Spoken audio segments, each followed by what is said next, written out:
اعوذ باللہ من الشیطان الرجیم، بسم اللہ الرحمن الرحیم۔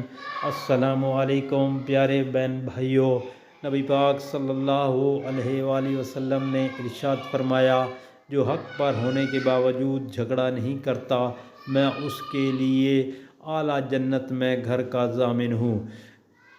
حضرت محمد مصطفیٰ صلی اللہ علیہ وآلہ وسلم نے ارشاد فرمایا، اللہ تعالیٰ ایسے شخص کو اپنے عرش کے سائے میں جگہ دے گا جس نے تنہائی میں اللہ کا ذکر کیا اور اس کی آنکھوں سے آنسو جاری ہو گئے۔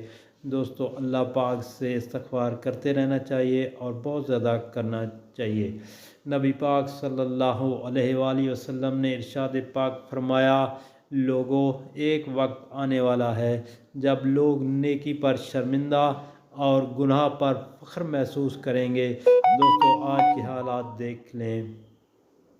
نبی پاک صلی اللہ علیہ وآلہ وسلم نے ارشاد فرمایا، تم اللہ تعالیٰ سے ایسی حالت میں دعا کیا کرو کہ تم قبولیت کا یقین رکھا کرو اور یہ جان رکھو کہ اللہ تعالیٰ غفلت سے بھرے دل سے دعا قبول نہیں کرتا۔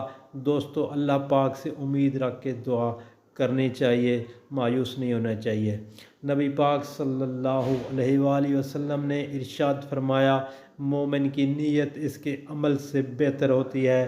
جس شخص کو یہ پسند ہو کہ اس کی عمر دراز ہو اور اس کے رزق میں کشادگی ہو، تو اس کو چاہیے کہ وہ اپنے والدین کے ساتھ نیک سلوک کرے اور ان پر صلہ رحمی کرے۔ دوستو، والدین کے ساتھ نیک سلوک کرنے کا بہت بڑا اجر اور حکم ہے، اس لیے والدین کے ساتھ نیک سلوک کرنا چاہیے۔